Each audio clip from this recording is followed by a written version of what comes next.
وصفة غادي تهنيكم من الحكة ومن الهرش سواء في الصباح ولا في المساء، من مجرباتي عن تجربة 100% زينة.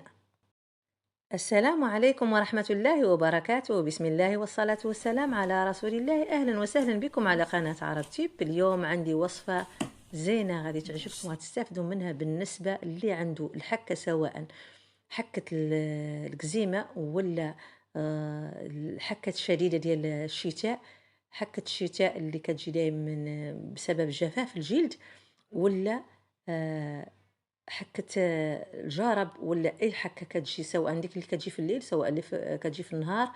من أحسن الوصفات اللي غادي تهنيكم من الهرش ومن الحكة ومن ديك الجعرة ديال الحكة.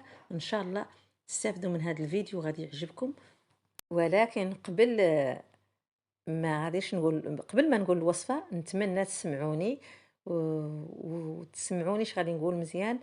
بالنسبة لمشتركي القناة بفضل الله أولا وبفضلكم وصلت ل 16000 مشترك، ولكن راكم غادي تشوفوا الفيديوهات ديالي ما كيوصلوش حتى ل 100 مشاهدة في أسبوع، في أكثر من أسبوع. يعني ما يمكنش تعود القناة فيها 16000 مشترك والفيديو ما كيجيبش ولو 100 مشاهدة في 24 ساعة.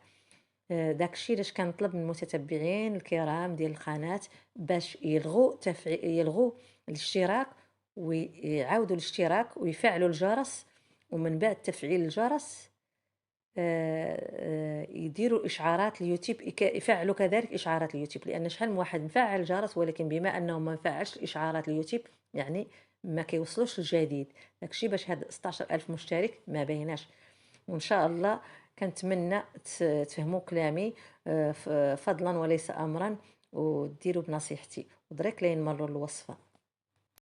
هاد الوصفة من أنجع الوصفات في علاج الحكة، اللي غادي تحيد الحكة والهرش الشديد اللي كيكون سواء في الشتاء، لأن كاين اللي عنده جفاف البشرة كتشدو الحكة ديال الشتاء كيقول لها حكة الشتاء، وكاينة الكزيمة وحكة الجرب وأنواع الحكة بأنواع أنواعها. نتمنى تستافدوا من هذا الفيديو. عندنا الخل الأبيض، اي خل، ممكن اي خل. انا عندي هذا الخل اللي معروف كنستعمله في لاكويزين. هذا الخل غادي نستعمل كميه. انا مثلا انسان بغى يدير عنده الهرش في الظهر ديالو، يدير الكميه اللي غتقدو. انا عندي هذا شوي اللي باقي لي في القرعه ديال سمو. ممكن انسان يدير نصف كاس، نصف كاس ونصف زيت الزيتون، نصف كاس من الخل ونصف بالنسبه مثلا على حسب الجسم ديالو كامل. الانسان كيشوف اللي غادي يصلح له في الجسم ديالو كامل ويديرو. انا درت هذا المقدار ديال الخل، ودرت نفس المقدار ديال الخل، درت نفس المقدار ديال زيت الزيتون.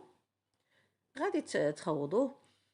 المهم كنفضل يكون الانسان يعني استحم، يعني خاد دوش ولا الحمام ساخن. المهم يكون الانسان غسل الليفه المغربيه راه معروفه كنقولوا احنا الكيس.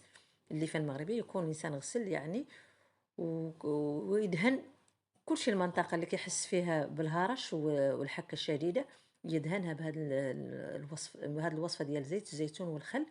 صدقوني عندها نتائج جد رائعة ومجربة 100%. دهنوا المنطقة كاملة اللي كتحسوا بها وباتوا بها.